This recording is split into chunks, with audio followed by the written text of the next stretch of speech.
In these uncertain economic times, you've got to do whatever you can to save money. One of our biggest expenses can be our cars, especially when unexpected repair bills hit. Not anymore. If you own a vehicle with less than 130,000 miles, is less than 12 years old, has a warranty about to expire, or even no warranty at all, you could stop paying for car repairs. Roadside assistance, towing, and rental coverage are all included. Don't wait for the next repair. Make one free call right now to see if you qualify. If your vehicle is less than 12 years old, has less than 130,000 miles, even if it's out of warranty, paying for car repairs can become a thing of the past. Call us right now and get your car protected before your next repair bill hits. Get protection and no more repair bills. Call 800-696-1030. Again, 800-696-1030. That's 800-696-1030. 800-696-1030.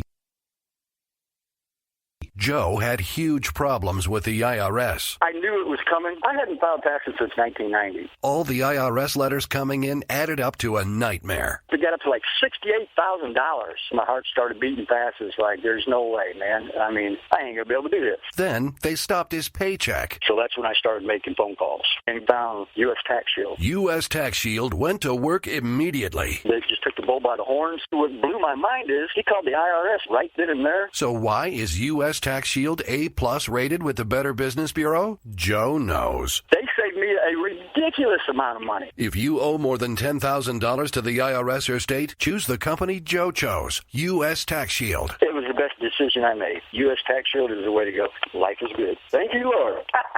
Call 800-471-3287. U.S. Tax Shield. Boo-rah. Yes. 800-471-3287. 800-471-3287. The Internet will never be the same. You're listening to K98Talk.com. Whoa! Good God, y'all. What is it good for? Absolutely. Let's get Zinc Media. Feel the power of knowledge.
It is I, your lovable host, L. Rod, coming to you live from my bunkerized home studio somewhere within the great granite state of New Hampshire, where the state motto is live free or die. It is not big government or bust. And yes, I did check again today. It is still live free or die. It is Thursday, July the 23rd, in the year of our Lord 2015. It is already a Thursday. If you wish to call the program this evening and add your 2 cents or 3 cents or 15 cents to the topics at hand tonight, the number is toll-free, 603-835-3224. That's 603-835-3224. And you are welcome to call in.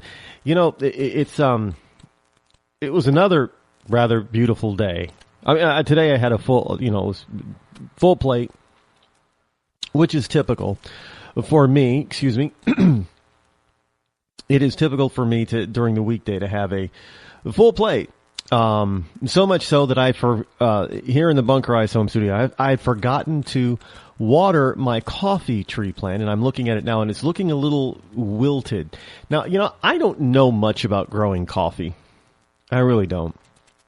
If anybody knows anything about growing a coffee tree at home, inside, please send me the secrets, because for a while there were some flowers on there. It looked like I was going to get some coffee beans, but those flower buds died, and no coffee beans.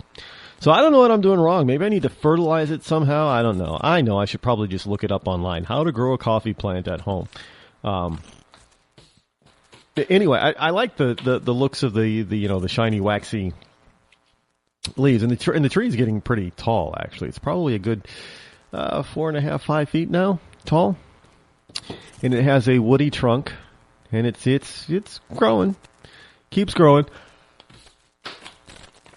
I don't know if I should trim it or something, because it's kind of, it looks different. Coffee trees are different looking trees, I guess. Are they a bush or are they a tree? Well, they're not.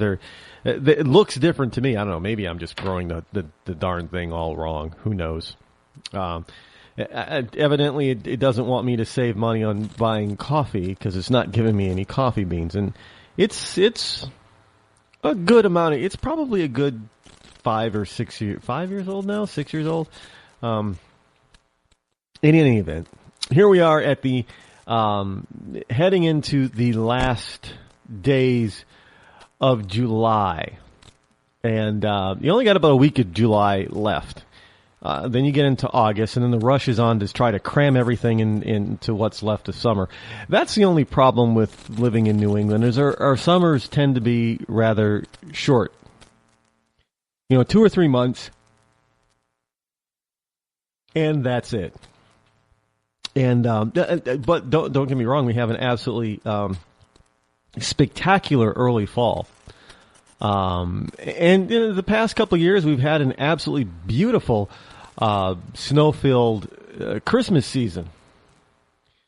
So it's the worst the worst part of the year for me. For moi, has passed. And that would be, like March, April, early spring is just blah. I wouldn't necessarily be a snowbird.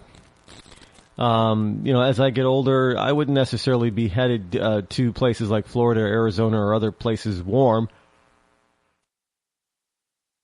For the winter, like January and February, I'd probably want to go someplace just to avoid early spring around here, because it's kind of, to me, it's just blah.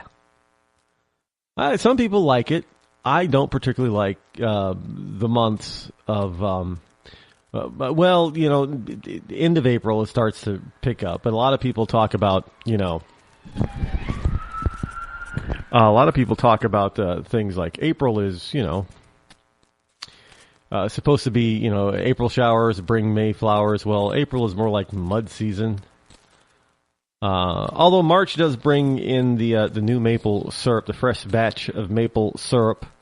If you love maple syrup, real, natural maple syrup like I do, you will definitely taste the difference from the stuff that you buy off the grocery store shelves, because even that stuff that claims to have 2% or 5% real maple syrup, if it claims to have, that little bit, that right there, there's a problem with it. You're right there, Hey, folks, did you know that there's a Harvard study?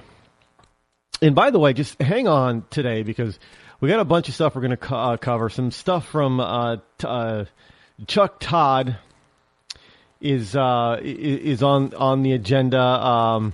Some stuff from Pelosi. The House is passing some bills, probably not what you think. Hillary's got some Hillary news out there for you. And but right now, for all of you football fans, I know everybody's waiting with bated breath about what's going to happen with Brady. What's going to happen with Brady? Is he going to be suspended at all? Is he going to? He's made it clear that if he's suspended for any number of games, that he's going to take Goodell and the NFL to court. I mean, he's out there trying to, as he says, protect his good name. Well, yeah, you know what? I really don't care. Now, because New England Patriots are not my favorite team. I know I live up here in New England, but it's not my favorite team. Since, going back to the early days, as far back as I can remember, I have been a Pittsburgh Steelers fan. Always have been. Always will be. Now, I know that there are a lot of people out there that have their favorite teams, but I just happen to like the Pittsburgh Steelers. And, they've had their wonderful, great years. They've had their just absolutely terrible years, and they've had their mediocre years. But they're a dynasty. That team is a dynasty. I will never give up on the Steelers. But so football, the preseason will be starting up in a couple of weeks, which is why Brady is starting to really put the pressure on Goodell. Whatever Goodell decides, they've already, I don't know why it's taking them so long, other than the fact that what I am getting out of this, and I could be wrong because I'm not really paying attention or following this, but here's the deal. From what little of information that I have, it's probably illogical to speak on this, but I'm going to try to make a logical assessment out there on what little information I have. And it is this. It would seem to me that if Goodell threw down a 4-game suspension, that he would have the evidence to back up his claim that Brady knew something or was responsible for at least part of it. So he's going to issue, a 4-game suspension. So then they go into this type of arbitration type of thing and, appeal the suspension, the 4-game suspension, blah, blah, blah, blah, blah. And now it's is it almost a month later or so? It's been a few weeks since that hearing. Now, it's not going to take you very long to come up with a decision off of that unless you're going to stand pat on your decision and suspend, arguably the current best quarterback in the NFL from a number of games. In which case, that there's probably going to be a lawsuit. So what you're trying to do is delay. Delay.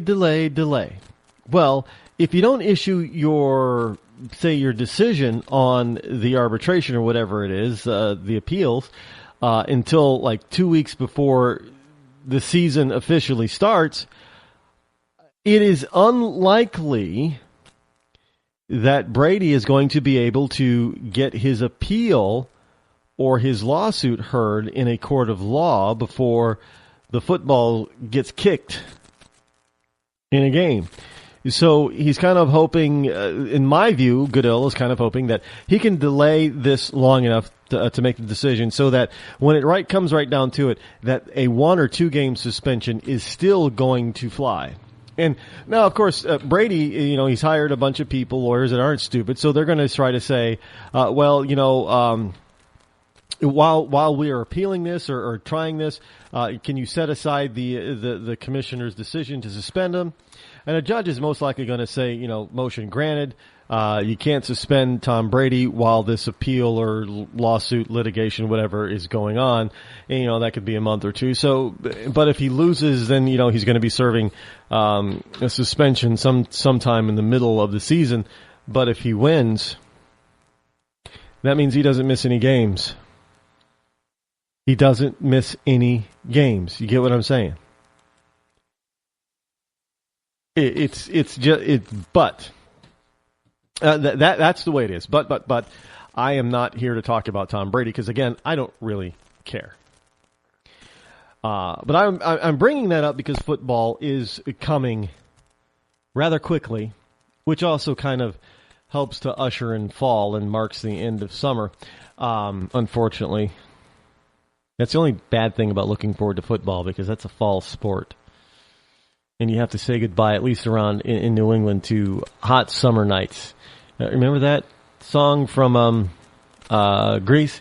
Oh, hot summer nights. Well, however it went, I don't remember. I'm not I'm not a musical singer from Greece. But anyway, here's a story that I originally wanted to bring to you, and I don't know why I got off on the tangent of Brady, but I apologize for all you anti-Brady fans out there.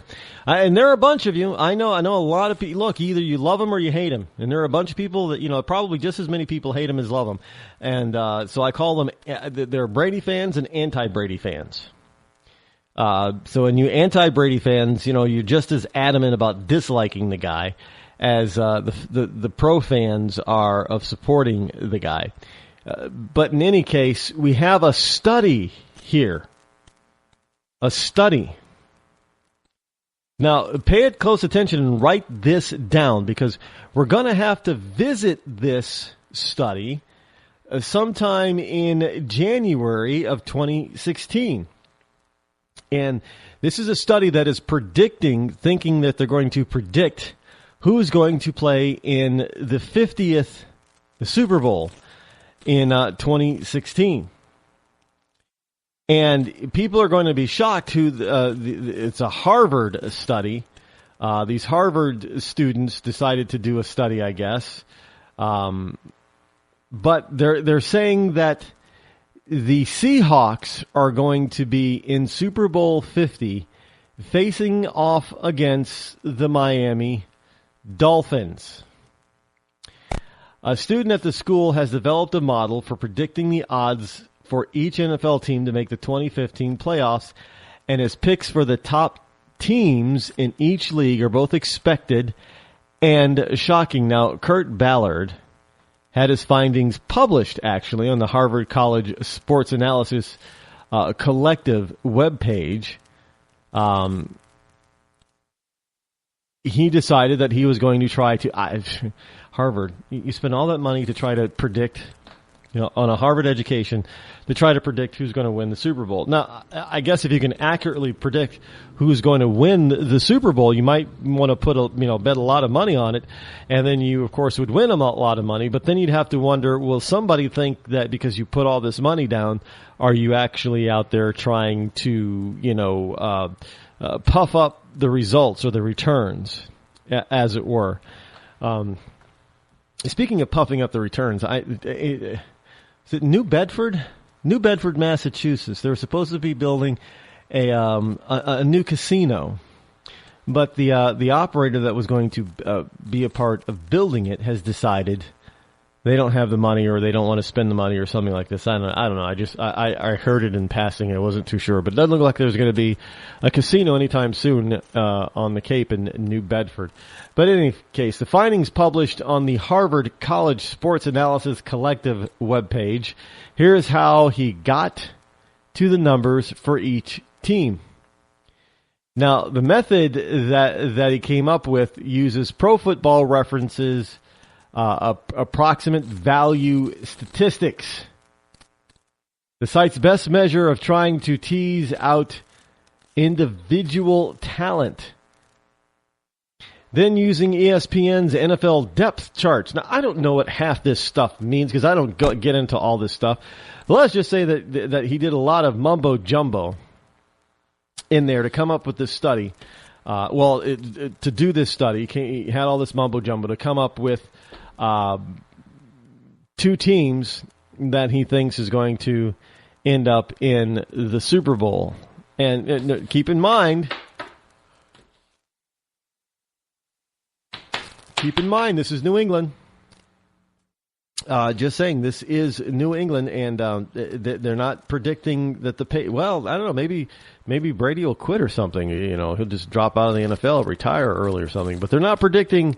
The study is not predicting the Pats in the Super Bowl, Super Bowl 50. But they are predicting this article. This young man from Harvard is predicting that Seattle and Miami, of all people, will be going to the Super Bowl. Interesting indeed. Did you know? Kind of sounding like, was it Get Smart? Did you know that Oh, good grief. My computers are just having a fit today, aren't they? I guess they must have been overworked. But did you know that according to San Francisco.cbs local, that the sexual appetite of teens are down, especially for boys. And, of course, the liberal nut jobs out there in California are trying to attribute the decline in sexual activity among American teens, especially American teen boys, is the fact that, you know, they're getting better sex education in school. No, the problem is that, this is this is going to be a bigger problem than we realize. But boys are I hate to use the phrase that they're not interested in sex. Because, you know, their libido is what it is at that age, and it's just going to naturally go off. But here's the thing. Boys are playing video games longer and harder. Now, what I mean by harder, the games are harder. They're more difficult to play. And that you just can't decide, well, I'm, you know, to have all of these different boys to just not want to have sex, you know, as teenagers, and that you can't attribute that they're not having sex by sex education. That doesn't jive. It doesn't jive together. So what we have here is we have something that we do know that's happening, is that you know, video games, although some girls do play them, it is mostly a male-dominated recreational activity, video games. And the sex drive has energy. It takes nutrients and energy and concentration. Well, if you replace, you know, that sort of consciousness on that particular type of activity, and replace it with something else, well, that desire gets mostly satiated. Now, why do we know this? Is because, well, we see the number of boys with something that's new, I guess, that they're calling video game addiction. Now, I'm not buying into this video game addiction kind of stuff, but you know, there are some people that just play it way too often. And they need to really stop. I mean, look, I understand the allure of playing video games. I happen to like playing video games myself. I don't play them a lot, simply because they can really, before you know it, they can suck your time away, and you don't know that your time has been sucked away. You don't know, because you looked at it's kind of like. Well, you know, I've gotten lost in playing video games before. You don't know what time it is. Look, you're talking about a guy that used to get lost, used to go into a Barnes and Noble bookstore, you know, early afternoon or late morning, around 11, noon, 1 o'clock on a Saturday or something, or a Sunday, and then look up and realize that the street lights outside are coming on because it is now like 6 or 7 p.m. or 8 p.m. So I understand how that you can lose time when you're doing something that you happen to enjoy. Well, it happens on this program all the time. You know, a lot of times I'm thoroughly enjoying what I'm doing and what I'm saying, that I totally kind of, if I didn't have alerts on the time clock facing me, sometimes I wouldn't know that it was a time for a break and to take that break, because you get lost in what you lose your sense of time when you're having fun. It's also why you're very conscious of time when you're bored or when you're not having fun, because you want to move forward and get out of whatever situation that you're in. And sometimes that takes discipline, and sometimes that takes, other things. to get you moving into a different direction. Well, the same thing happens with video games, that you can get lost in these things. Not that they're necessarily addictive. I guess if you have an addictive personality, you could become addicted, so to speak, to video games. But I'm not buying the whole addiction to video games kind of crap. But we know boys are very attracted to these types of games because of the fantasy element of them. It makes them seem, a lot of boys, it makes them seem stronger, smarter, what have you, against their opponents. And they're not getting physically hurt most of the time while they're playing video games. So that's also an attractive aspect. So there's no real contact with people that you may not like if you're a kid. So you're always going to be on the positive. Even if you're losing, they're not going to really know who you are. So that's taking all your concentration. So you don't have time to go out on a date. You don't have time to really think about girls. And sure, you can talk about girls, with your buddies when they come over to play games with you, but you're really not into girls at that particular moment because you're too busy playing and concentrating on the game. You ever try any of the war games, the first-person war games? You don't have time to think about sex. Yeah, well, by the same token, as you get older, you don't have time to think about things that are important like elections either. But still, young men still play these video games. They're fun, I guess. Hi, I'm George Foreman. Do you have an idea for a new product or invention? People ask me all the time, George, how do I get my idea in front of companies? How do I get a patent? What do I do next? I'll tell you like I'll tell them all. Call my friends at InventHelp. Call InventHelp today for free information. InventHelp can submit your invention to companies who are interested in receiving new ideas. Call InventHelp today. To get your free inventor's information, call 1-800-352-1609. That's 1-800-352-1609. If you want to work until you keel over, have less of everything in retirement, or give back more of your hard-earned money to the stock market again, then just ignore me. But if you'd like to protect the money you save, receive a steady, predictable retirement income, and enjoy financial security for as long as you live, then listen to this. You can download a free report that reveals the wealth-building secrets Wall Street and the banks don't want you to know. You'll learn how you can get guaranteed growth, safety, and real prosperity without risking your money in the Wall Street casino, and how to get the money you need when you need it, simply by asking for it. This is the best way to have a 100% secure retirement, and know your money will last as long as you do. To learn more about this method, and to get your free report, go to 52security.com. That's the number 52security.com. 52security.com. Go to 52security.com.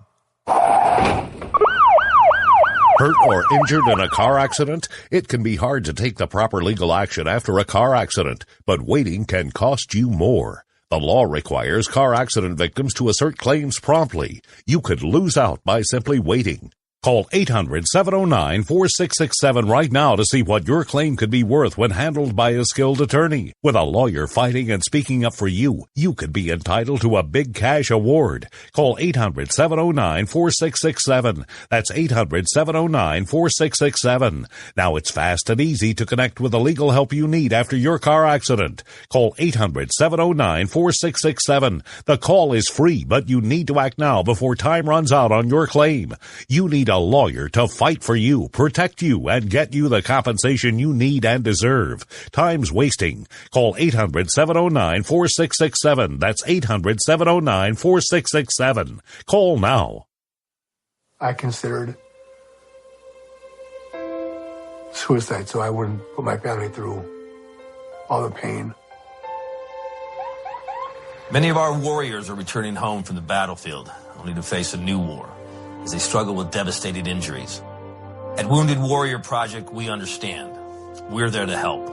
Even though you think you're broken, you're not. It's the physical and the emotional healing that Wounded Warrior Project provides. With a gift of just $19 a month, you can join Wounded Warrior Project. You'll help provide critically needed programs and services that rebuild lives. Beautiful. There you go, buddy. The ongoing needs of our wounded and their families will continue for many years to come. Now is the time to show your support. Call now or go online with your gift of just $19 a month, and we'll send you this Wounded Warrior Project blanket. It made me feel that there's people out there that care about us. After this event, we can finally maybe start to heal as a family and move forward. We need your help. The families are hurting. For many of our wounded heroes, the greatest casualty is being forgotten. That's why your gift of just $19 a month is so important. Please call or go online right now. You shouldn't have to pay to talk to the people closest to you, or the people who used to be. That's why Umbrella Wireless is proud to announce the new Friends, Family, and Recent Ex-Girlfriend plan. Now you'll get unlimited calls to your best buddy, your mom, or Cindy, once she realizes that you're seriously meant for each other and should stop screening your calls. Now the 30 minutes of agonizing silence where you're both afraid to hang up may drain your battery, but it won't drain your wallet. And you'll get unlimited calls just to check if she still cares enough to pick up, with no extra charges. With the Friends, Family, and Recent Ex-Girlfriend plan, your phone will automatically answer calls from your ex, because maybe she finally realizes that you're the only one for her and wants to get coffee sometime. Now, after lonely nights of looking at pictures of the road trip you took together when everything was great, your misspelled texts are absolutely free. The only thing you have to pay for is the booze. The Friends, Family, and Recent Ex-Girlfriend plan, because she wants you back. She just doesn't know it yet.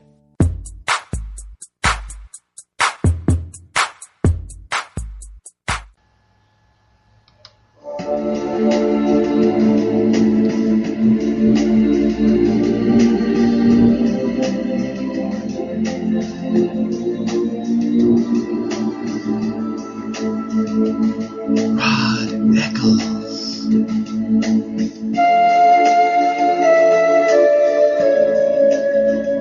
603-835-3224 is the number to call should you wish to join me live here on the Rod Eccles Show. And we are back. I am still your lovable host, just moving right along here, getting things really going for you. And let me give you some more information here, that news you can use, I guess, if you want to go in that direction.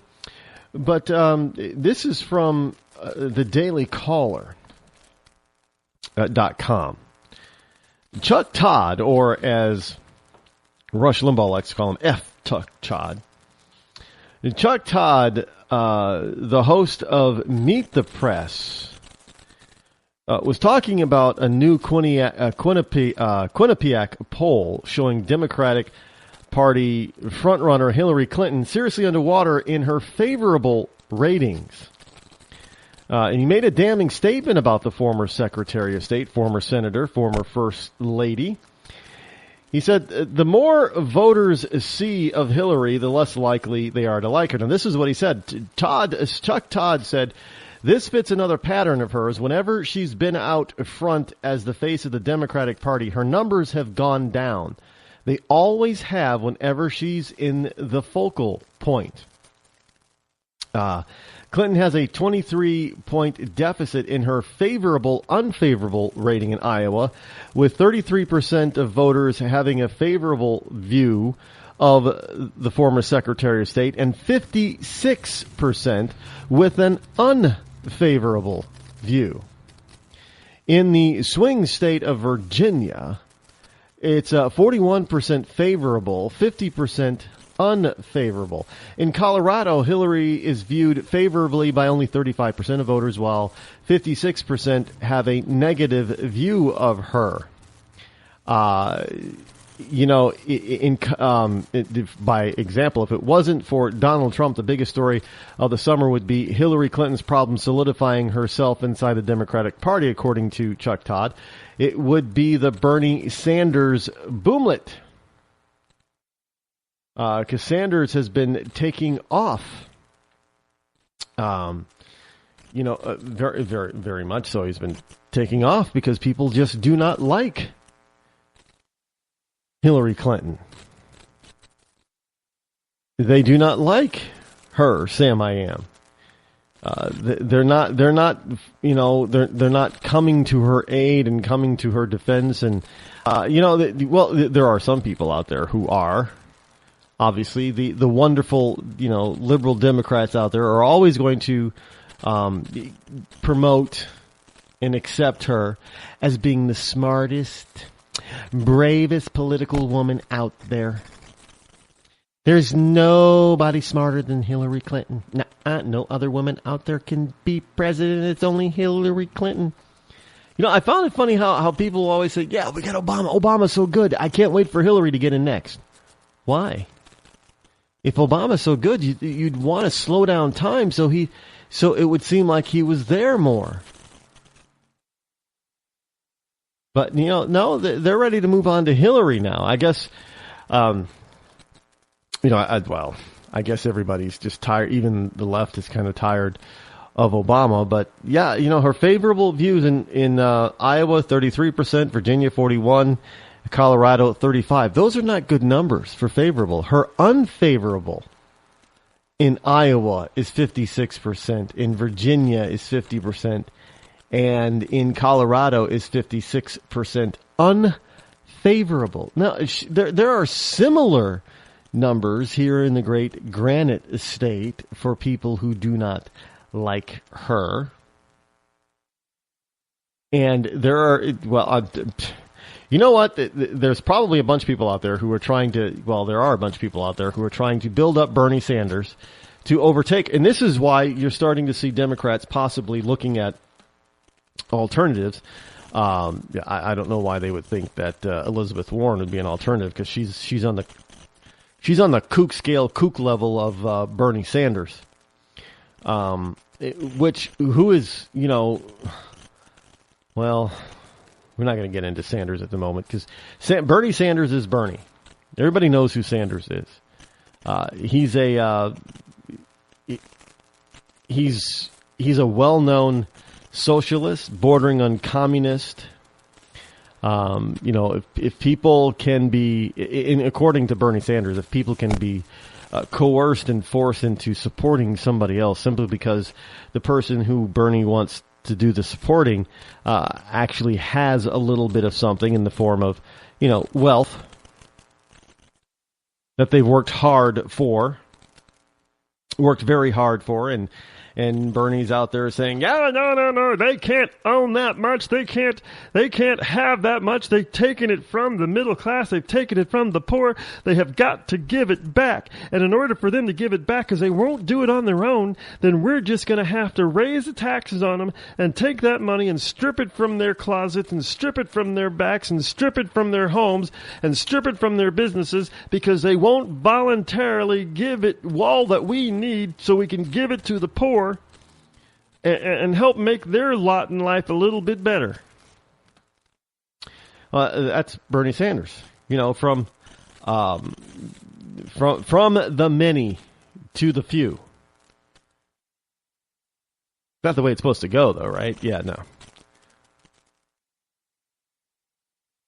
So this is Bernie Sanders, who's moving up the Democratic political ladder simply because there is no real alternative for the Democrats to look to, which is why you have, you know, people talking about the possibility of Vice President Joe Biden jumping in the race. Now, you got to ask yourself, how desperate can you be if you want gaff a minute Biden to run for office? Yeah, stand up, Chuck. Oh, I'm sorry. Oh, my goodness. Sorry, Chuck, you're in a wheelchair. I forgot all about. Stand up for Chuck. Everybody stand up, because Chuck can't stand up, and, you know, I just put my foot in my mouth like I do daily. Sorry about that, Chuck. Everybody stand up for Chuck. Yeah, there we go. So the whole point that if you're going to get Joseph Biden, Vice President of the United States under Barack Obama, you know, gaff a minute, Biden. You know, if Biden is speaking anytime, well, have you noticed you haven't really heard much from Biden lately? You haven't heard much because they know that, you know, the Democratic machine knows that, especially the Obama administration knows that Biden is a gaff a minute. So the only way that Biden can get his numbers to rise above Hillary's is to not say much at all and keep them hidden, because nobody likes Hillary. And the more she's out there talking, the less people like her. And the more the Democratic Party might be looking to gaff a minute Biden to save them, because otherwise they're going to end up with Bernie Sanders. And we know that the old curmudgeon, no matter who, hell, at that particular point, the Republican Party could stick up, anybody. Really, Donald Trump, if we wanted to, and they would crush Bernie Sanders, simply because Bernie Sanders and his brand of socialism, communism, is not very well received outside of the fringe element of the far left Democratic Party. Plain and simple. We have a call here, 312. Welcome to the Rod Eccles Show. Hi. Good evening. Good evening. What's on your mind tonight? Well, I was actually referred to you by someone on the debate group, and I wanted to just listen in. Oh, okay. Well, you can definitely do that if you're calling in to listen. That is perfectly fine. Okay. Getting back to Biden, well, look, Joseph Biden is... Well, let's even take Biden out of the picture, because a lot of people were trying to get Elizabeth Warren to capitulate to their draft Elizabeth. I don't know why people were trying to draft Elizabeth Warren either into running. I mean, this woman is on the level of, if it came down to it, who Bernie Sanders' vice presidential candidate would be on his ticket. It would be Elizabeth Warren. And don't think for a minute that that's not what Elizabeth Warren is looking for. She's probably thinking, oh yeah, I'd be more than happy to be on the old curmudgeon's ticket. Because she, much like Hillary, she's not really liked outside of liberal Massachusetts. Now, they haven't done really many polls on her, but I can tell you this. The polls when she was running in Massachusetts against Scott Walker, when she was running for the Senate seat in Massachusetts against Scott Brown, she, outside of Massachusetts, her numbers are not very good. Well, of course, she was lucky enough to be, she was lucky enough to be in the wonderful state of Massachusetts that didn't really care that she lied about being part Cherokee. And as I like to tell people, yeah, I am part Cherokee, and I can prove it. And everybody always gets that reference. I don't even have to mention Elizabeth Warren's name. They get it right away because she was proven to have lied. And not only did she lie about her ethnic background, but she knew she lied about it, and she lied about it to get ahead. Now, the interesting thing is that even though places like, she went to work for Harvard, found out that she actually lied on her applications because, she was a wonderful liberal, they didn't do anything. Well, the American people don't particularly like that. And if you don't believe me that Americans really don't like the far leftist types, there is another very well-known personality out there that is kind of starting to go on the outs with the American people. And this is a report from thehill.com. Are you ready for this? If you're non-Catholic, you probably kind of already know this, but if you are Catholic, you don't need to sit down for this because you're probably understanding why this just might be true. But the Pope's favorability rating among Americans has plummeted over the past year and a half. Now, this is according to a new poll, though he still remains a wholly positive, has a wholly positive reputation. Well, he's only, it's been a year and a half. Americans are slow to change their opinion of elected officials. And I know some people will probably say elected, but he's the Pope. Yeah, folks, are you forgetting that the Pope is elected by the what do they call it? What do they call all the cardinals when they get them all together? I don't know. It's not a flock, but might as well because they're a bunch of birds. The flock of cardinals that get together. Conclave. Thank you. The conclave of cardinals. I think that's the word. gets together to vote about who among the cardinals, among the conclave, is going to be the next Holy Father. You know, God doesn't come down and say, okay, and touch somebody in the head and say, you're the Pope. No, it's a bunch of men getting together and, you know, playing politics inside that room in the Vatican, and they vote who among them is going to be the next Holy Father. So, yeah, he's an elected official.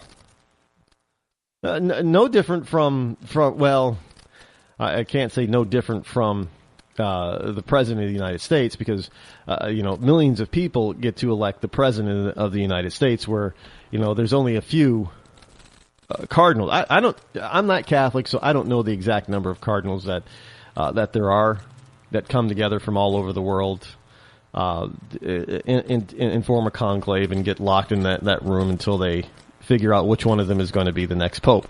And now we don't get to hear a lot about what happens in that room because it's kind of secret, but we have heard bits and pieces of what happens in there, and it's highly politically charged. You know, people maneuver, you know, to get their support, type of thing. And this pope, I'm sure, was no different. But 59% of Americans have a favorable view of Pope Francis, and 16% view him unfavorably in a new Gallup poll. Now, that's down from 76% favorability in February, but is in line with his rating when he was inaugurated back in 2013. But it's not in line because in 2013, when he was inaugurated, nobody knew who he was, really. They didn't know what kind of pope he was going to be. So now the point that he's down to 59% favorability is because of what this pope has said. And this pope has, you know, taken, well, not necessarily the belief, the core belief of the Catholic Church, but everything else he's taken to the left. You know, unfettered capitalism is the devil's bane. He basically called America's economy devilish. It's born of Satan, basically, is what he's saying. Which is not true at all, because, you know, the Bible's pretty clear on capitalism. You know, hey, you got the prodigal. You got the rich guy that goes out and he gives his 3 servants money, and one of them goes out and invests the money and does, you know, very well, and the master comes back and says, "You've done well with a little, so I will put you in charge of a lot." And the second servant doesn't do quite as well as the first servant, but he still returns a profit. Does quite well for his master, so his master says, "You've done well with little, so I now put you in charge of a lot." And then the third one, who's basically saying he was acting like a, socialist. Well, yeah, I knew that you were a hard master. I knew that you were, and that you didn't reap where you sowed. So I just sort of buried your dollar. Let's just use a dollar. I buried your coins, and here they are. And then the master said, "Well, you're a wicked servant. The least you could have done is that the least, and put it in modern colloquial terms, what the master said to his servant, the least you could have done was open up a savings account and put my coins in a savings account so I could have at least gotten interest on it. But you were too lazy. And you expect me now to put you in charge of more of my money? Oh, hell no, I'm just going to take what you have and I'm going to give it to the one who already has a lot." That's what happened. But this is what the Pope says is unfettered capitalism, and it's of the devil. Well, he just basically called God's economy of the devil. And Americans are seeing this guy say this kind of stuff over and over and over again. Especially, towards, banging on the way. And the Pope has also been noted to try to play nice with Islam a little bit. I mean, what? So his favorability is naturally here in the United States is going to drop. But this is the same correlation that you have with Hillary Clinton. Because the more the Pope opens his mouth, just like Hillary, the more she opens her mouth, the less people like them. Well, see, the Pope doesn't have to worry about the American voter, so he can say whatever he wants. He's there until, he passes on. Or, until he gets too old and decrepit to keep going. That's only happened once where I think a Pope is abdicated, I guess, if you will. Whatever happened to the old Pope? He's still alive, right? I don't know. I'm not Catholic, so I don't know. But Hillary, on the other hand, she's out there every time. This is why she doesn't want to be in front of a lot of reporters all the time. Because the more she talks, the more those and look, understand this. All those reporters really, if you notice, they really are not pushing and pressing Hillary Clinton to talk to them. Now, if Hillary were a Republican or a conservative, oh yeah, they'd be on her like white on rice concept. Why won't you talk to us? You got to talk to the American people. You got to answer our questions. But it's Hillary, and they kind of know that, if she really does answer our questions, or if she really does come to the press and start talking, that more and more people are going to hear her and not like her. So they're kind of, they tried this whole notion that if you don't like Hillary, you're a sexist. Well, that didn't fly. Unlike, Obama. Well, if you don't like Obama, that means you're a racist. So they thought they could play since they played the race card, they thought they could tweak it and play the sexist card. Well, the sexist card isn't working for Hillary. And for obvious reasons, because, the woman thinks that she wears pants. And Katharine Hepburn wore except in maybe some of her early movies. Katharine Hepburn didn't wear dresses. She always wore pants. But nobody, nobody will ever accuse her of not being feminine, a lady. She may have been a slight feminist, but Kate Hepburn was all lady. In her younger days, she was absolutely gorgeous. I can't say the same thing about Hillary. I know politics is not all about looks, but the woman is just not liked. She tries to wear the pants, but she fails.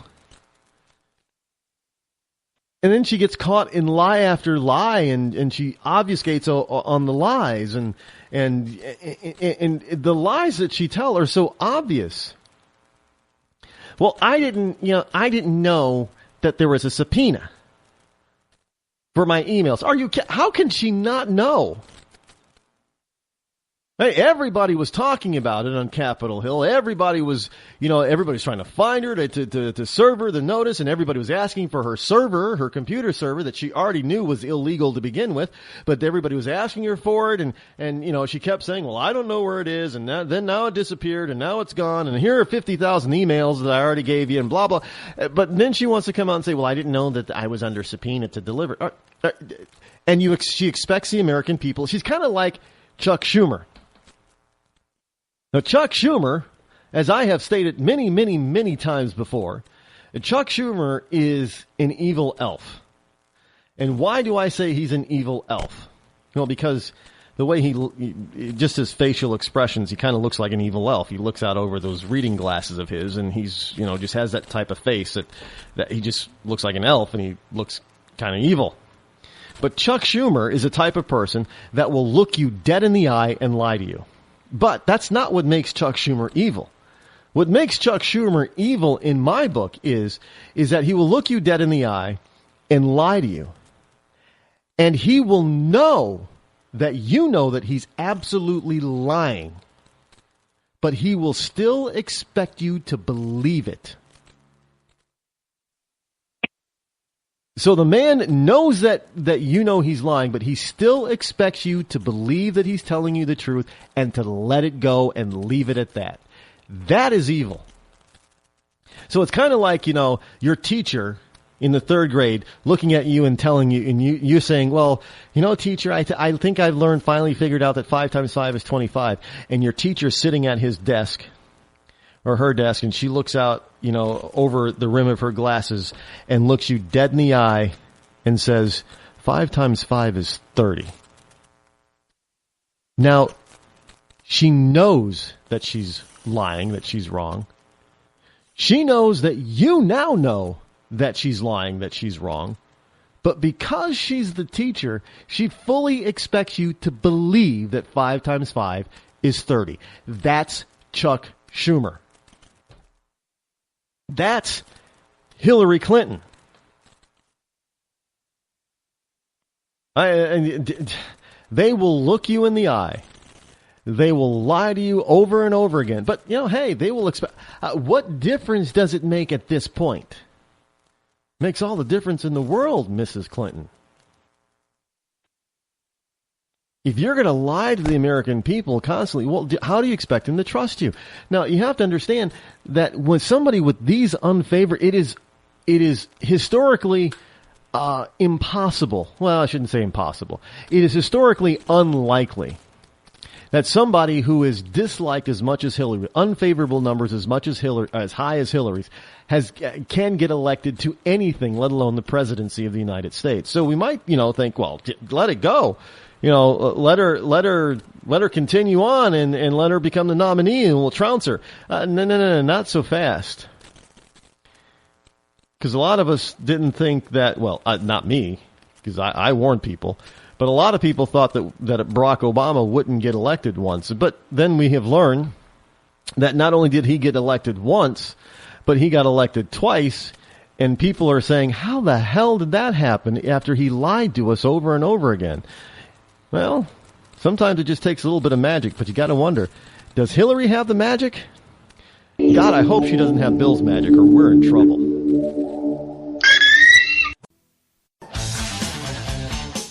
The leader in talk radio on the internet, right here on K98Talk.com.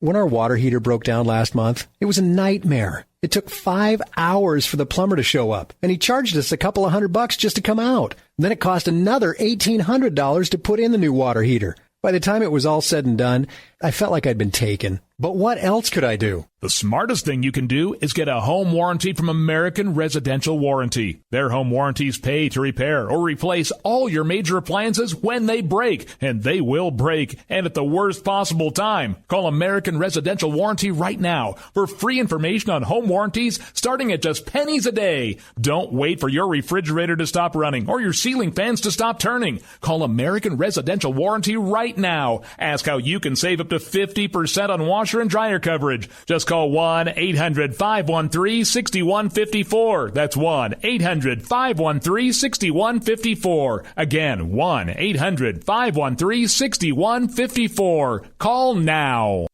Tired of paying outrageous prices for Viagra? Well, we have great news for you. Now you can finally get Viagra at huge discounts. Healthy Man allows you to save up to $500 on Viagra. Why pay U.S. pharmacy prices of $15 per pill or more when you can get Viagra for less than $3 a pill? Call today and get 40 Viagra pills for only $99. This can cost as much as $600 at your local pharmacy. You can't afford not to call us. If you want Viagra at the lowest prices, never pay $15 a pill pharmacy prices again. Get Viagra for less than $3 a pill. Call 1-800-516-7602 today and save up to $500 and get 40 pills for just $99. Healthy Man is fast, easy, and affordable. Operators are waiting at 1-800-516-7602 to take your call right now. Call 1-800-516-7602. That's 1-800-516-7602. Again, 1-800-516-7602. Zinc Media. Feel the power of knowledge.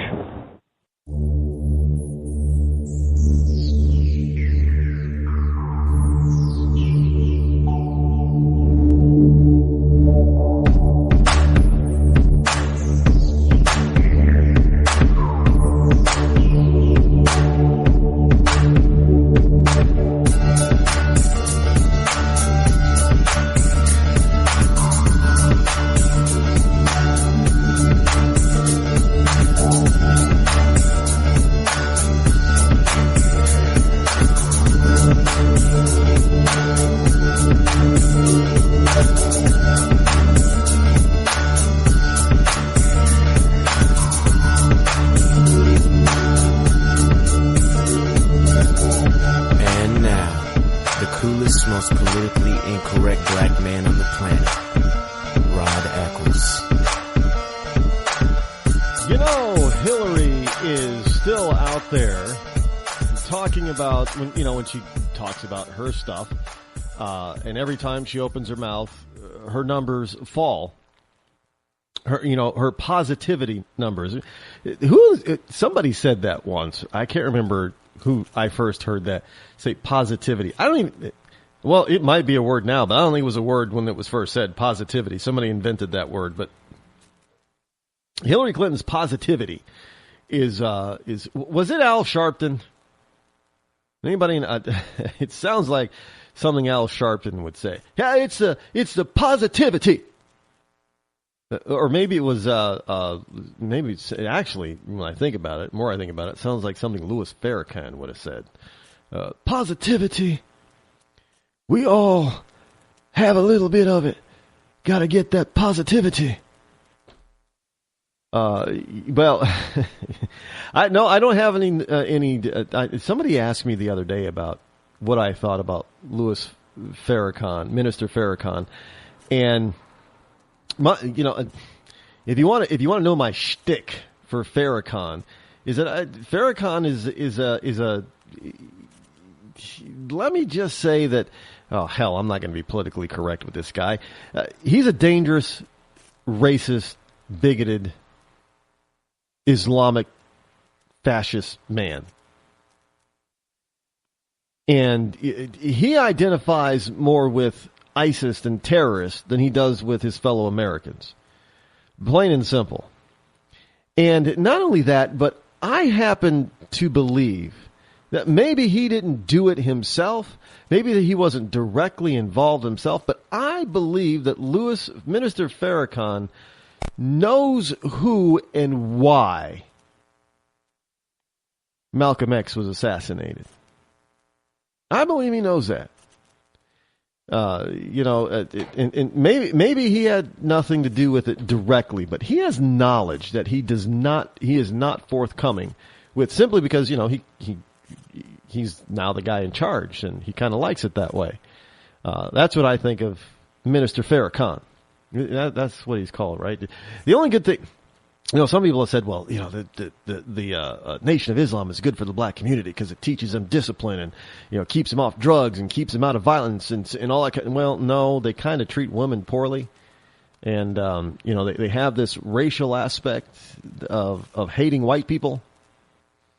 I'm just saying they're not a lovable, but they're kind of leftist, and just like all American leftists, the Nation of Islam, I never see those people smile. They never seem to be happy. Now maybe every time somebody's got a camera on them, they just happen to have a bad day every time the camera is turned on them. I guess, I don't know, but I don't think I have ever seen Nation of Islam members actually smile. And what's weird is that when they portray these people, and they portray them in television shows, like one in particular, if you remember, Weeds. On HBO, and no, I'm not into the marijuana thing, but I saw a few earlier episodes of Weeds, and one of the episodes was, the lady, the black woman that the white lady was getting her stash from to sell, started to date this man who was a member of the Nation of Islam, and he never smiled. So people are even portraying these people. Actors are portraying Nation of Islam members as not having a sense of humor and not smiling. I'm just saying, just an observation. Anyway, well, hello, my fellow Americans. It is I, your lovable host, L. Rod, coming to you live from my bunkerized home studio somewhere within the great granite state of New Hampshire, where the state motto is still live free or die. It is not big government or bust, and as you might expect, I did check again today, and it's still live free or die. It is Thursday, July the 23rd in the year of our Lord 2015, as we trudge along into hour number 2, the fastest 2 hours in Internet Talk Radio. You can join me live here if you wish to do so by dialing toll-free 603-835-3224. Again, that's 603-835-3224. And let me know what's eating at you or what's on your mind. Don't forget to, don't forget to visit rodeccles.net. And don't forget to grab a free copy while a gettin' is good of my new book, The Conservative Ecclesiastes. See what I did there? Play on words? Ecclesiastes? Well, you'll see it when you see the title. By yours truly, me. Just a small little quick read booklet. It's free download over at Amazon. Just look for Rod Eccles or the title, The Conservative Ecclesiastes, in the Kindle library. You can also find a direct link over on the show fan page over on Facebook, the Rod Eccles Show, obviously, over on Facebook. So head on over there and grab yourself a copy. And if you like it, please leave a comment on Facebook that you like it, rate it, rank it, the type of thing. If you don't like it, then, I can take it, but why don't you tell me why you didn't like it instead of putting this huge negative thing for everybody else to read. Just tell me, send me an email why you didn't like it if you didn't like it. But I think that you're going to like it. I think liberals aren't going to like it. That's for dang sure. I know they're not going to like it. And it is what it is. I can't hide it. They're not gonna like it. Because it's logical, and it's factual, and it makes a whole hell of a lot of sense. That's why they're not gonna like it. Because liberals aren't all about logic and making any sense. But Hillary, and this is one of the things that doesn't make any sense. Hillary Clinton, back on her. Look, I've told people that we cannot as a nation, we can't afford to let this woman even get close to the White House. She came close as being Secretary of State, and that's as close as I know she actually lived in the White House as the First Lady, but at that particular point, there was no way, she could be president. But, if certain things happened, the line of succession could have put Hillary Clinton in the Oval Office, so she was kind of closer to the Oval Office than when she was First Lady. But we can't let this woman get close to the Oval Office anymore. So I'm going to keep on her. Going to keep the microphone and the spotlight on her. This is from the WashingtonTimes.com. Hillary Rodham Clinton. I hate using her middle name like that. Because she did a disservice to women when she was known as Hillary Clinton for the longest time, and then as soon as her husband gets elected first term, it's my name is Hillary Rodham Clinton. What a phony you-know-what. But anyway, Hillary Clinton on Thursday said the outcry over Planned Parenthood selling fetal organs was an attack on women's right to choose. Now, this breaks the 2 weeks of silence since hidden camera videos exposed the group's executives trading in unborn body parts. She says, I think it's unfortunate that Planned Parenthood has been the object of such a concerted attack for so many years, and it's really an attack against a woman's right to choose. Now, somebody want to tell me how that makes any sense and how that's just not evil speaking?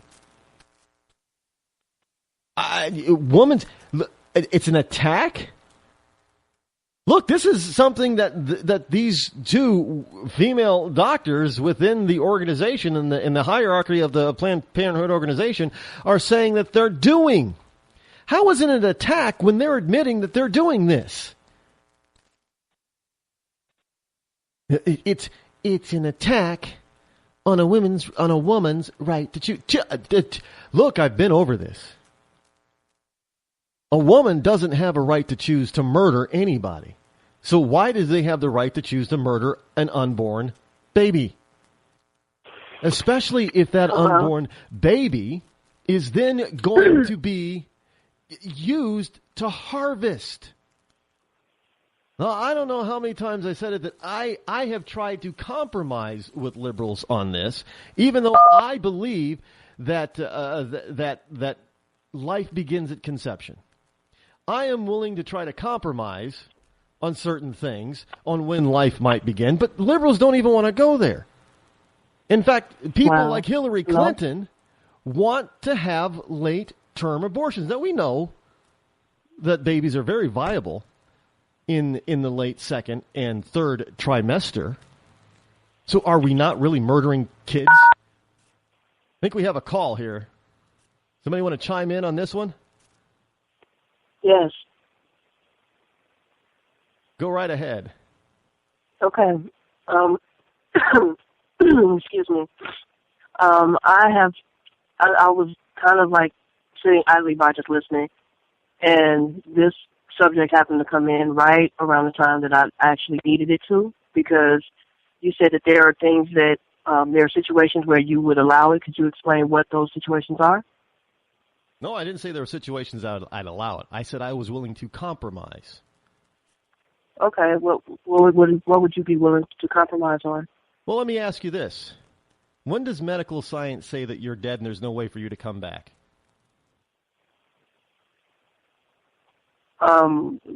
After they've done the CPR, that's my guess.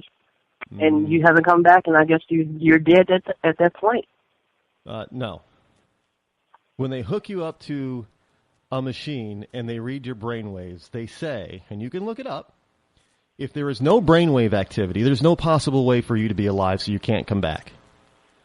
So okay, that makes sense. That's not something I was thinking about. It's something that you kind of like threw out there. So I'm not a medical professional. You actually sound like one. No, that's what medical science currently says is the end of life. When there's no brain activity, no beta, no theta, no alpha brain waves. You're dead. Gone forever. That's it. Mm-hmm.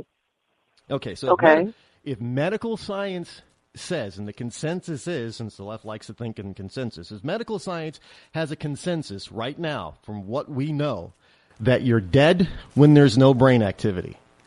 Do you accept the consensus of modern medical science that you're gone when there's no brain activity? Yes. All right. Now, let's take it the opposite track. If modern medical science says that your brain activity is the activity of life, would you not then say if there's brain activity in a baby, that baby's now alive? If there's brain activity in the baby, of course the baby is alive. Okay, so do you know that brain activity begins in the womb at towards the end of the first, beginning of the second trimester? So, would you then agree? I know that because I'm a mother, so yes. So then would you then agree that once brain activity starts, you're alive, and if you're alive, you're a human being? Yes, I believe that. So would you then wish to ban mid and late term abortions because it would be murdering another human being? Okay. You sound like you're being very accusatory and you don't know me, so let me explain something about myself. I am a mother of 3 children. 2 are adults, 20 and 18 years old, and 1 is 11. I actually had an abortion at 31 years old. So, with that said, my baby, the baby was 8 weeks gestation. So, with that said, there was no doubt in my mind that this was a baby. I really balk at the attitude that women are going around just murdering kids because they damn well feel like it. And that's how you're sounding right now. Well, you know, I don't that's know. Not my reason. I realize this is a personal thing for you, and I do not know the reasoning behind you ending your pregnancy. I know it's wrong. Mm-hmm. I know it's tough for a lot of people. But there are alternatives to this. And let me add that many women, they do feel that this is their only opportunity. They do look at it as, because it is marketed to them as birth control. And it's not marketed as birth control. Never has it been marketed as birth control. Well, when you walk into a clinic in New York City, and then you realize that more black babies are aborted in 2013 than are born, are you telling me that that's not mass genocide? That's not something that the company is doing. That's a decision that the woman makes. That's not, I don't understand. So you were saying that these companies are actually seeking us out, and I'm a black woman myself.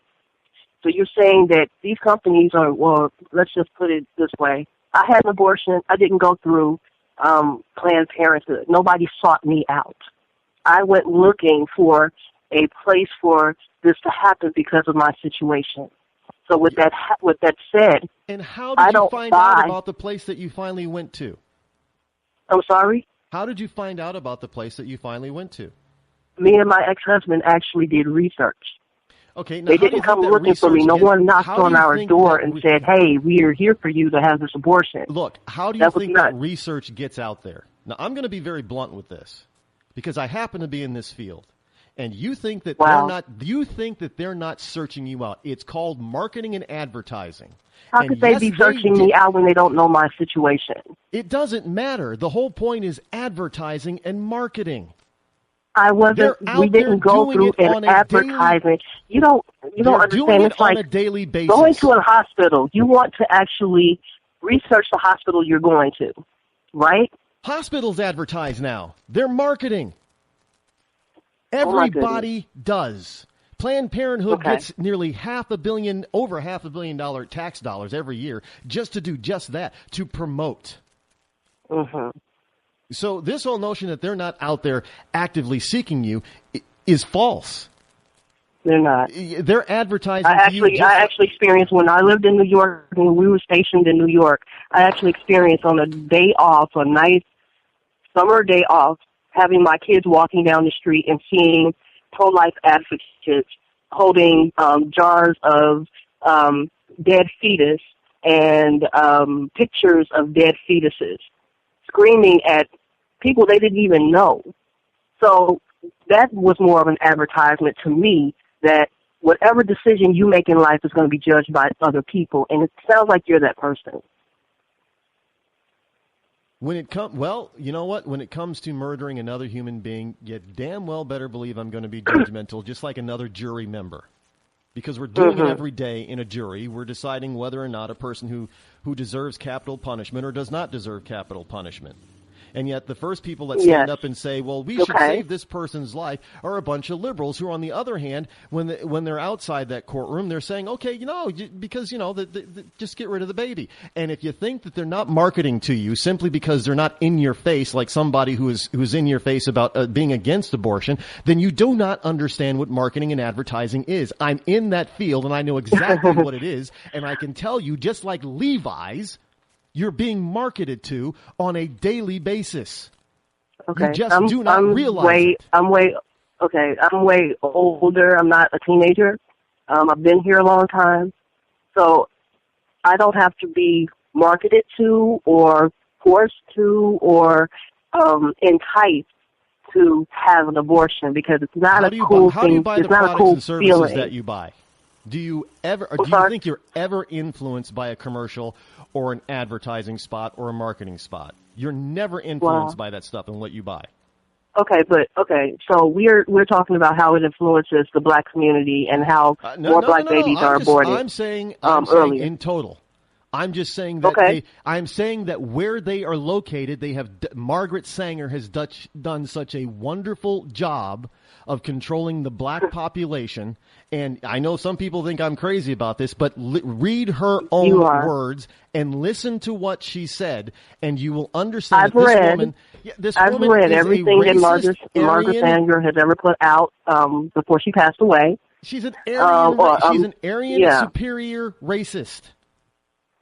And that has what to do with the decisions of other women to have an abortion today. There are plenty of white women having abortions also. Yes, there are plenty of Latino women having abortions also, and they are never brought up. Oh, well, Latino women, that's a different story. You're not finding white women in cities or in suburbs who are aborting more babies than are being born like you are in some black urban areas. Our population, we have more babies, black babies being aborted than are murdered on an annual basis. But everybody wants to jump up and down and talk about white on black crime and black on black crime. And let me tell you something. The biggest crime is in Planned Parenthood and other abortion clinics that are aborting more babies than are being born that outnumber the number of blacks being murdered every single year. So our numbers are falling in this country. I happen to actually live in Chicago, Illinois.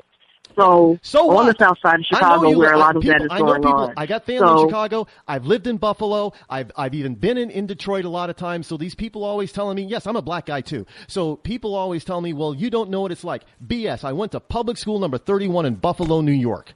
I know exactly what it's like in the hood. But I know what it's like. Okay, great. That's not what I was going to say. This is not a pissing contest for me. So I'm going to tell you this much. Growing up where I grew up, which was actually not far away from here, right where I am right now, I have actually seen gang violence and black on black crime, and girls having had been pregnant or getting abortions or having to make those decisions and things of that nature. And what I see as a grown up now, and in the discussions that I have with other people, is the fact that there are people who hate the fact that those who are black and can't afford to have a child, or they're not good mothers, they're on drugs, and they feel like they need to have an abortion in order not to bring the child into a world like that. Those same people, if that drug addict mother decided to have a child, they'd be the topic of conversation in a lot of these discussions between Republicans and liberals, where Republicans are saying, we don't want to take care of your welfare kid, and you're a welfare queen, and your child is taking money out of our pockets and things of that nature. So I find it is very. So the alternative then, in your mind, is to kill the child. That has nothing to do with it. The alternative, in my mind, is to prevent it from the beginning. No, yes, that's what I'm close saying. Your legs. Prevent it. That would be prevent the motto. It at all costs. Yes, that would be the motto. Close your legs. And I just at the beginning of the show, I just talked about how teen. I wouldn't have known that because I wasn't. Well, there was a report that said that teen sexual activity is down from 2013, especially among boys. So that number is going down.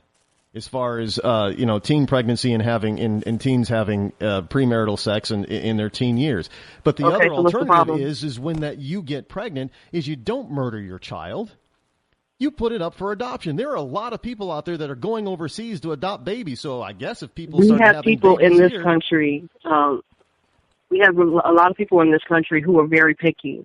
And if you have a child that is born look at Angelina Jolie. She goes to Africa almost every other year to get a new black model. Come on now, I got to take a break. She only has one black child. Stop. We'll be right back. Got to take a break. Wow, these assholes. Hi, I'm George Foreman. Do you have an idea for a new product or invention? People ask me all the time, George, how do I get my idea in front of companies? How do I get a patent? What do I do next? I'll tell you like I'll tell them all. Call my friends at InventHelp. Call InventHelp today for free information. InventHelp can submit your invention to companies who are interested in receiving new ideas. Call InventHelp today. To get your free inventor's information, call 1-800-352-1609. That's 1-800-352-1609. If you want to work until you keel over, have less of everything in retirement, or give back more of your hard-earned money to the stock market again, then just ignore me. But if you'd like to protect the money you save, receive a steady, predictable retirement income, and enjoy financial security for as long as you live, then listen to this. You can download a free report that reveals the wealth-building secrets Wall Street and the banks don't want you to know. You'll learn how you can get guaranteed growth, safety, and real prosperity without risking your money in the Wall Street casino, and how to get the money you need when you need it, simply by asking for it. This is the best way to have a 100% secure retirement and know your money will last as long as you do. To learn more about this method and to get your free report, go to 52security.com. That's the number 52security.com. 52security.com. Go to 52security.com. Hurt or injured in a car accident? It can be hard to take the proper legal action after a car accident, but waiting can cost you more. The law requires car accident victims to assert claims promptly. You could lose out by simply waiting. Call 800-709-4667 right now to see what your claim could be worth when handled by a skilled attorney. With a lawyer fighting and speaking up for you, you could be entitled to a big cash award. Call 800-709-4667. That's 800-709-4667. Now it's fast and easy to connect with the legal help you need after your car accident. Call 800-709-4667. The call is free, but you need to act now before time runs out on your claim. You need a lawyer to fight for you, protect you, and get you the compensation you need and deserve. Time's wasting. Call 800-709-4667. That's 800-709-4667. Call now. I considered suicide so I wouldn't put my family through all the pain. Many of our warriors are returning home from the battlefield, only to face a new war as they struggle with devastating injuries. At Wounded Warrior Project, we understand. We're there to help. Even though you think you're broken, you're not. It's the physical and the emotional healing that Wounded Warrior Project provides. With a gift of just $19 a month, you can join Wounded Warrior Project. You'll help provide critically needed programs and services that rebuild lives. Beautiful. There you go, buddy. The ongoing needs of our wounded and their families will continue for many years to come. Now is the time to show your support. Call now or go online with your gift of just $19 a month and we'll send you this Wounded Warrior Project blanket. It made me feel that there's people out there that care about us. After this event, we can finally maybe start to heal as a family and move forward. We need your help. The families are hurting. For many of our wounded heroes, the greatest casualty is being forgotten. That's why your gift of just $19 a month is so important. Please call or go online right now. You shouldn't have to pay to talk to the people closest to you, or the people who used to be. That's why Umbrella Wireless is proud to announce the new Friends, Family, and Recent Ex-Girlfriend plan. Now you'll get unlimited calls to your best buddy, your mom, or Cindy, once she realizes that you're seriously meant for each other and should stop screening your calls. Now the 30 minutes of agonizing silence where you're both afraid to hang up may drain your battery, but it won't drain your wallet. And you'll get unlimited calls just to check if she still cares enough to pick up, with no extra charges. With the Friends, Family, and Recent Ex-Girlfriend plan, your phone will automatically answer calls from your ex, because maybe she finally realizes that you're the only one for her and wants to get coffee sometime. Now, after lonely nights of looking at pictures of the road trip you took together when everything was great, your misspelled texts are absolutely free. The only thing you have to pay for is the booze. The Friends, Family, and Recent Ex-Girlfriend plan, because she wants you back. She just doesn't know it yet.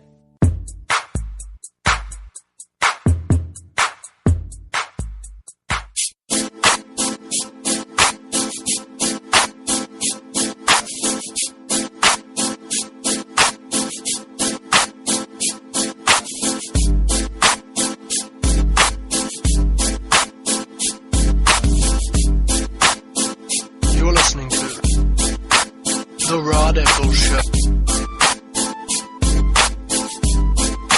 CNSnews.com says Bonnier earlier today won't say if the GOP House will defund Planned Parenthood or not.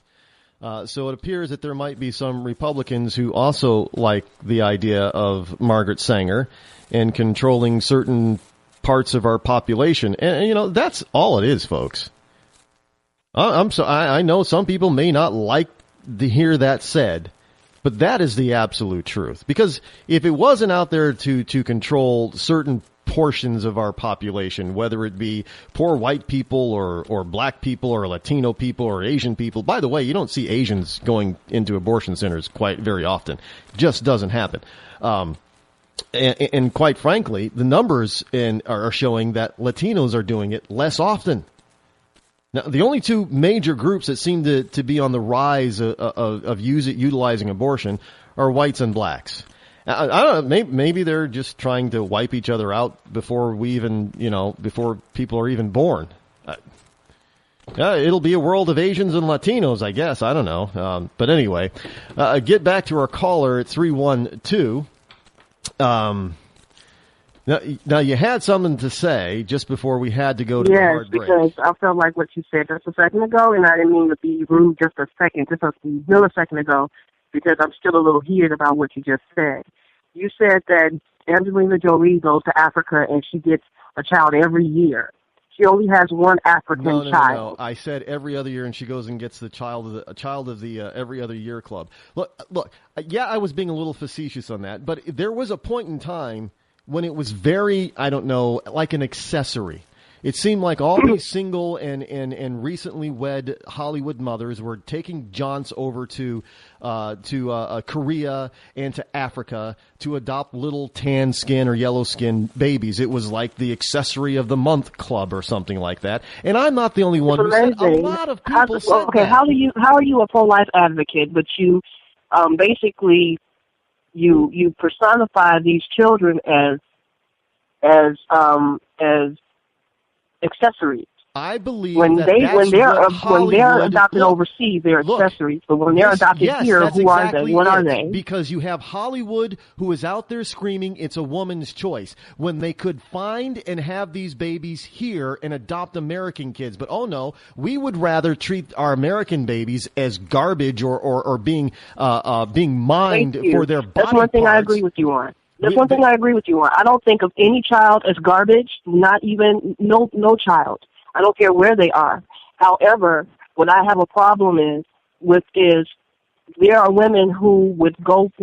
get an abortion before they have the child and put them through the system, because there are a lot of people who are just really, really picky. They're so picky, they want the child to look like this, they want the child to act like this, they want the child to have a whole lot of DNA patterns. There are shallow people. It's picky and selfish. Yes, so, there are shallow. Look, let me tell you something. There was a time up in New York State, and this was out of Rochester back in the 90s. And I got to tell you, before I started the show, I was on the Tom Leykis show out of Boston, Massachusetts. They had a woman who was involved in, the government and adoptions and things like that, and handling adoption cases out of Rochester, New York. She was also on the Tom Leykis show. She was out there advocating that black babies should not be adopted by white people.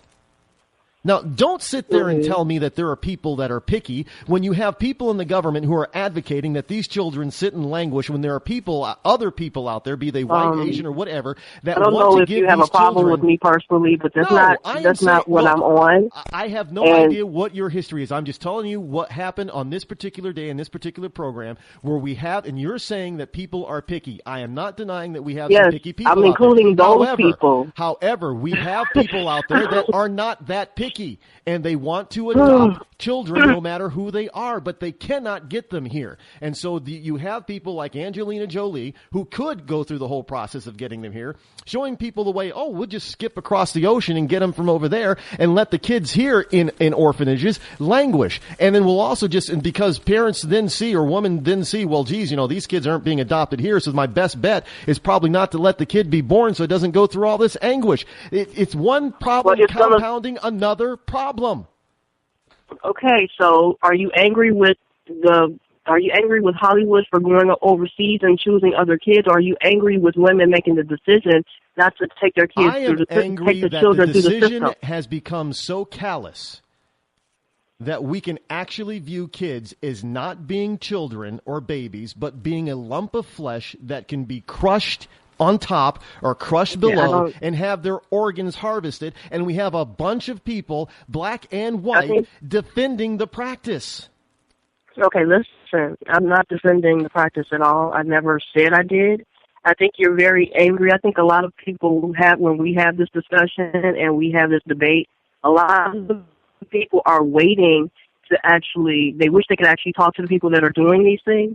And when the person actually comes online or is on the phone, that's when all of the anger comes out as if that's how they feel. That's not how I feel. I think it's deplorable that that anybody representing any company like Planned Parenthood, for example, anybody could sit there, have this woman have an abortion, or give the service to her because she asked for it. They didn't come looking for her. She asked for it. But then take the baby's parts and sell them as though they're nothing. I think that is deplorable. I think that is horrible, and I think that is I can't even figure out more words to use for that. I don't have any respect for people who do that. I feel like your job ended when that person asked for that abortion. It's not your job to sell that baby's parts off for profit at that point in time, because that means that you are not doing that for her, and you are not doing it for the betterment of the child not being here. You don't care. You don't care.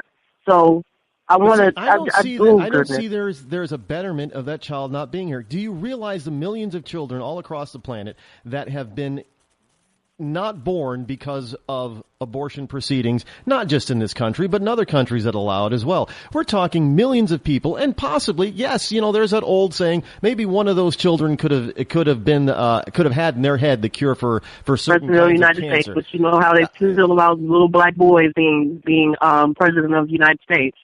So, especially if they're liberal. But in China, and I'm not sure if the practice is still done, they abort girls. Girls. I know, that's deplorable too. The whole point is that that people, that we have governments and we have certain people, like people of Planned Parenthood, that view life as that being that cheap. And if you keep saying that they didn't go, they chose to go in there. No, they didn't. It's just like when you when you go into Hollister, you're saying that, or you go into Abercrombie and Fitch, or you go into Sears, you're saying, well, they didn't come after you. No, it's called marketing. They did. They planted the seed in your head. So when you wanted something, a particular product or service, the first or second thought in your mind says, oh, I got to go to the mall. So when a person decides, well, geez, what am I going to do? What am I going to do with this unwanted child growing within me? Because of the marketing that has been out there, the first thing, and this has been proven, the first thing that often comes to most women's minds is adoption, abortion, not adoption, not prevention. No other alternative whatsoever. Their first choice is to find an abortion clinic. So don't tell me that they're not going after you. It's called marketing and advertising because they put it in your head. Sweetheart, don't go after me because my situation is not like other women's situations. There might be similar. What would you do? Now you're saying that I'm being angry. No, I'm not angry. I'm just passionate about people's lives. If you did not have the option from Roe v. Wade of 72-73, what would you do? Are you going to go into a back alley and let some dirty doctor with a coat hanger take care of you? It's 72-73. I wasn't born until 74. So, look, if that was a case, my case was not that. I don't think that I would have chosen to have an abortion if I was not going through what I was going through.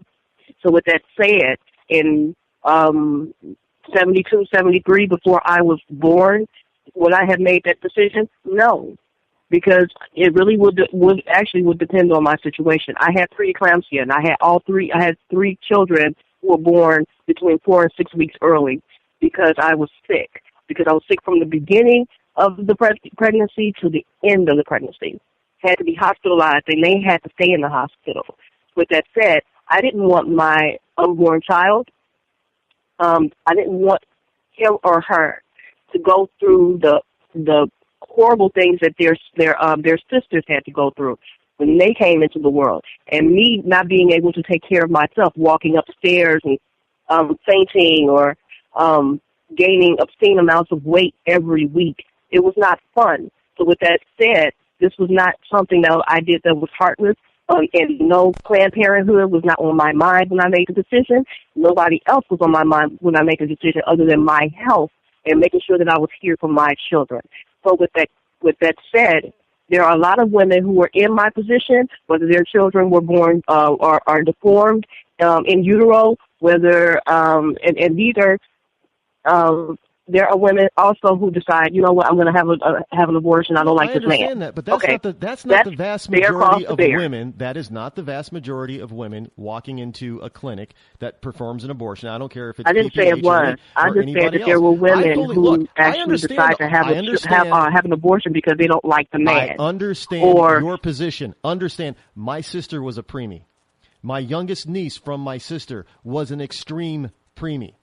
And both of them are obviously very healthy. And I have friends right now. One of them had a very difficult pregnancy. She had bed rest, and her daughter, part of her intestines she was born with part of her intestines outside of her body. So with the first month of this kid's life, they had to do a couple of surgeries to put it back in. I also have a friend who they found out while in utero that their daughter was going to have Down syndrome, and also a heart condition where it was going to require surgery to repair the heart condition. But they tried so hard to have a kid. So this child was a blessing to them. Look, I understand that people have I'm not taking anybody's blessings away or saying that nobody deserves any blessings or anything like that. What I'm saying is that this is an individual choice. It has nothing to do with you. When it comes to Trust me, I didn't know who you were when I had my abortion. You didn't know me. So there was no way in the world that you could actually come into my life and tell me, well, you shouldn't have this abortion. Okay. I don't know you. Hello. When it comes to the life of the mother, the health of the mother, severe health, life, especially if that mother has other children. Yes, there are times when an abortion is probably appropriate to save the life of a mother. And I will even go so far as to say, in cases of incest, I'm still up in the air on the rape thing because it's really not the baby's fault. But incest and life and health. Okay, I'll get on that in a second. Go ahead. Life and health of the mother. I fully understand that. Other than that, we're looking at an epidemic of people utilizing this type of birth control as birth control. And the damaging part about it is a lot of women, once they go through with it, they also, we don't hear a lot about this, but there are studies that are coming out constantly about this story, because we know about the postpartum depression type of thing, and we're finding out that women are actually experiencing, a lot of women are experiencing this after abortion. They're not being told about this kind of thing. Now, I fully understand if you were going comes through when your hormones actually dictate whether you're going to have postpartum depression or not. But you know what? You don't have postpartum depression when you're not pregnant. Post-abortion. When you haven't been it's pregnant. Not just post-birth. They're having it post-abortion. They're not being told about those risks, period. Actually, they're not they being do told give you about that the psychological They don't just take you into a room and perform the abortion. They give you all of your choices and all of the decisions. They give you a pamphlet. They even sit there and talk to you about what you're in for. Yes, but I can tell you, they're just like these doctors over here that were video recorded. They're encouraging them to go into that operating room to end the child's life. That has also been documented. You've actually been present during the time where that's actually happened. You've been in an abortion clinic, been a part of, and you've yes, actually seen them cattle these women into these rooms without giving them information on what they're in for. It's called my ex-wife. I have.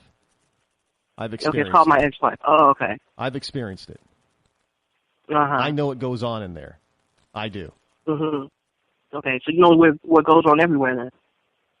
Look, if it's happening in one place, it's happening in other places. Don't tell. It's not. It's okay. Not limited. Good. Okay. Yeah. Okay. So much for a liberal calling in and this being this is crazy. Yes, it is, and we need to stop it. We need to stop it. We need to stop the mass murder of black Americans. Period. We need to stop it. Okay, you know what? Then all of the white women and all of the Hispanic women, and I know you mentioned Asian. No, I wasn't even mentioning Asian people earlier. But all the Hispanic women and white women and black women need to get together and stop having abortions in that case, not just black women. Well, look, because if we all stop having black women, I am not going to argue with that. If you want, if somebody could say that we need to cut down on the number of abortions that we're having on an annual basis, I'm all for it. I don't care what your race Why- is. But I am just sick Why and do you tired. make I it am seem as sick and though tired oh, of having an people abortion talking is fun? Look, I'm tired It of is the not a I'm fun tired of the thing. hypocrisy. It is I'm painful. tired of the hypocrisy. On one end, you've got the liberals talking about, well, there's a sanctity of life, so we can't kill somebody even though they measure up to the point of deserving capital punishment. So we can't get rid of the murderers and the rapists and all that kind of stuff, all the evil people. I'm for we gotta that. hold them I'm forever. for that. What are you talking about? Liberals I'm for, in general are I'm not. for It's kinda like murder. Tsarnaev. I'm for putting It's kinda like here in murders Boston and rapists Tsarnaev. on the death penalty. What are you Johar talking about? Tsarnaev, when the liberals are out there trying to save this kid's life, he did something horrible. He admitted it, and he should pay for it. But at the same time, when you talk about the sanctity of life on the other end of the scale, and saying, well, life begins here, you get people like Hillary Clinton saying, oh, no. We can't affect a woman's I don't respect choice. Hillary Clinton. I don't. She's not somebody I will be voting for in Not just Hillary 2016 or Clinton. I'm just whenever. using her as an So I example don't. because she wants really, to be president. No, she's not I don't know. mine. Do you want a woman who wants to be president who wants to destroy another woman. generation? I don't. You might as well just go to war. Did you just ask me? Wait, hold on. You're not listening. Did you just ask me if I want a woman that's going to destroy the nation? No, I said, do you want to have a woman as president who is willing to destroy another generation? Okay, listen. I just told you while you were talking all loud that I don't support her. I never did. I don't like her. I'm a liberal. It was a surprising rhetorical to hear a question. liberal I say that heard they you. don't support another liberal? It was a rhetorical question. I heard you. Okay. Another thing, liberals need to get a sense of humor and lighten up. No, you weren't being funny. You were being loud like you were during the entire conversation. Yeah, because it's my show, so I get to be loud. Okay.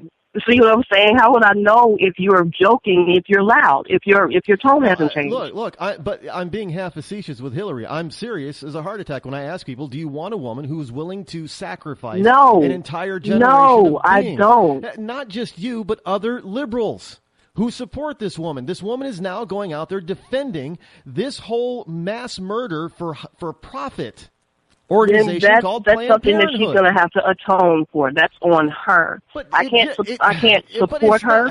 It's not. See, the point is it's not just Hillary.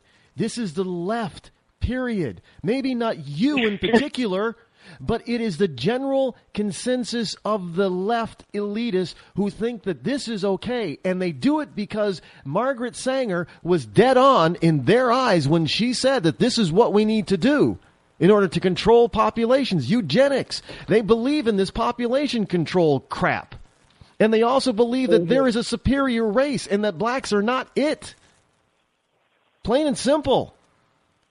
I mean, everybody wants to on the left wants to run around and say, a bunch of Republicans, all the Republicans are the racist, bigoted homophobes that need to be, taken out or something. When you have a bunch of liberals running around talking about, well, this is a woman's choice to have an abortion, actually to kill and murder their child.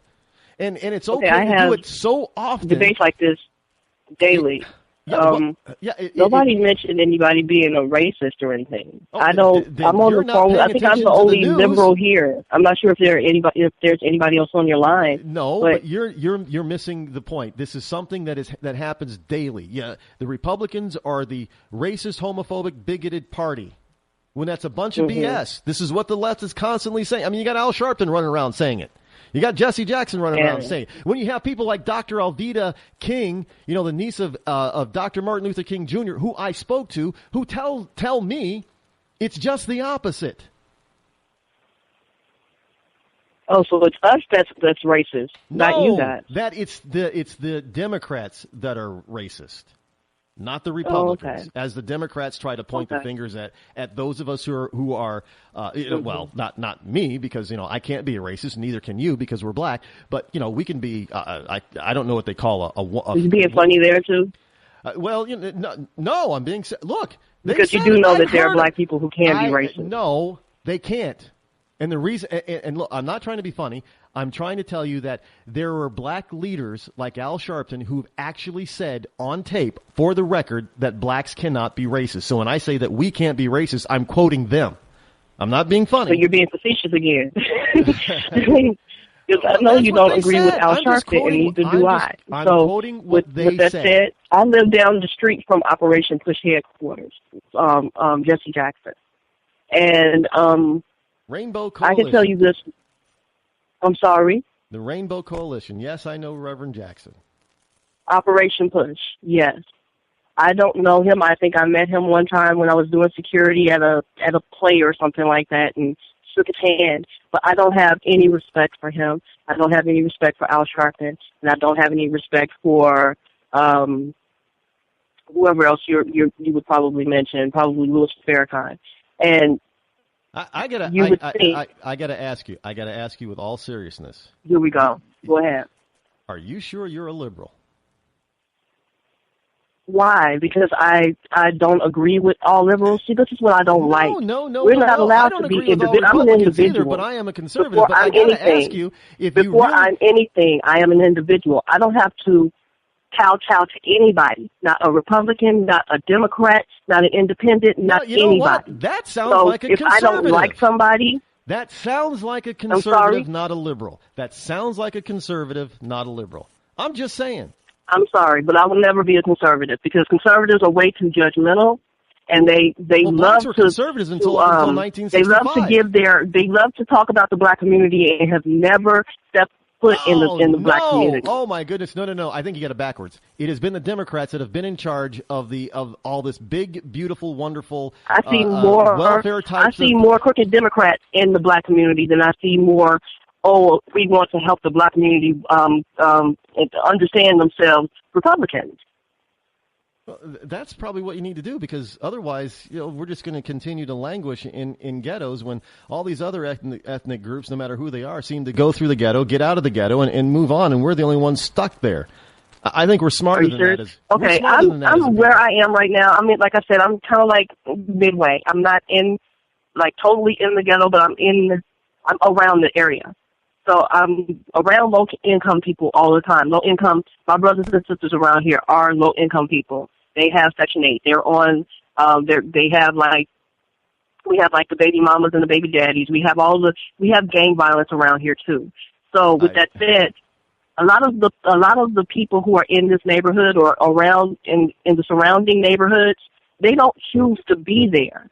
They're suffering from some kind of generational curse where their parents and their parents have not come up to that point, and they didn't teach them anything because they didn't know any better. Wonderful caller, but I do have to run because it is the end of the show. But you know what? Feel free to call in again anytime. Call in tomorrow. We're going to continue our conversation. Until then, maybe. Thank you. I'm Rod Eccles. This has been the Rod Eccles Show. Have a wonderful night. I'm out.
In these uncertain economic times, you've got to do whatever you can to save money. One of our biggest expenses can be our cars, especially when unexpected repair bills hit. Not anymore. If you own a vehicle with less than 130,000 miles, is less than 12 years old, has a warranty about to expire, or even no warranty at all, you could stop paying for car repairs. Roadside assistance, towing, and rental coverage are all included. Don't wait for the next repair. Make one free call right now to see if you qualify. If your vehicle vehicle is less than 12 years old, has less than 130,000 miles, even if it's out of warranty, paying for car repairs can become a thing of the past. Call us right now and get your car protected before your next repair bill hits. Get protection and no more repair bills. Call 800-696-1030. Again, 800-696-1030. That's 800-696-1030. 800-696-1030. Joe had huge problems with the IRS. I knew it was coming. I hadn't filed taxes since 1990. All the IRS letters coming in added up to a nightmare. To get up to like $68,000, my heart started beating fast. It's like, there's no way, man. I mean, I ain't going to be able to do this. Then they stopped his paycheck. So that's when I started making phone calls and found U.S. Tax Shield. U.S. Tax Shield went to work immediately. They just took the bull by the horns. What blew my mind is he called the IRS right then and there. So why is U.S. Tax Shield A+ rated with the Better Business Bureau? Joe knows. They saved me a ridiculous amount of money. If you owe more than $10,000 to the IRS or state, choose the company Joe chose, U.S. Tax Shield. It was the best decision I made. U.S. Tax Shield is the way to go. Life is good. Thank you, Lord. Call 800-471-3287. U.S. Tax Shield. Boo-rah. Yes. 800-471-3287. 800-471-3287. The Internet will never be the same. You're listening to K98Talk.com. Good God, y'all. What is it good for? Absolutely. The leader in talk radio on the Internet. Right here on K98Talk.com.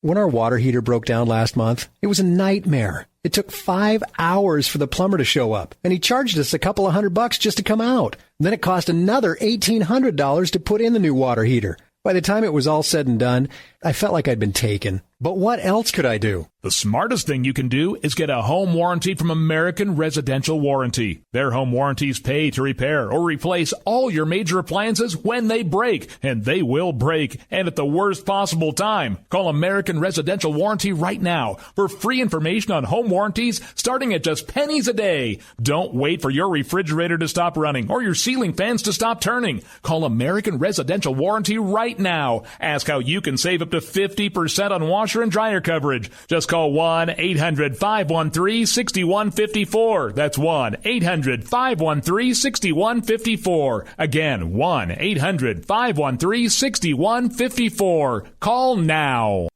Tired of paying outrageous prices for Viagra? Well, we have great news for you. Now you can finally get Viagra at huge discounts. Healthy Man allows you to save up to $500 on Viagra. Why pay U.S. pharmacy prices of $15 per pill or more when you can get Viagra for less than $3 a pill? Call today and get 40 Viagra pills for only $99. This can cost as much as $600 at your local pharmacy. You can't afford not to call us. If you want Viagra at the lowest prices, never pay $15 a pill pharmacy prices again. Get Viagra for less than $3 a pill. Call 1-800-516-7602 today and save up to $500 and get 40 pills for just $99. Healthy Man is fast, easy, and affordable. Operators are waiting at 1-800-516-7602 to take your call right now. Call 1-800-516-7602. That's 1-800-516-7602. Again, 1-800-516-7602.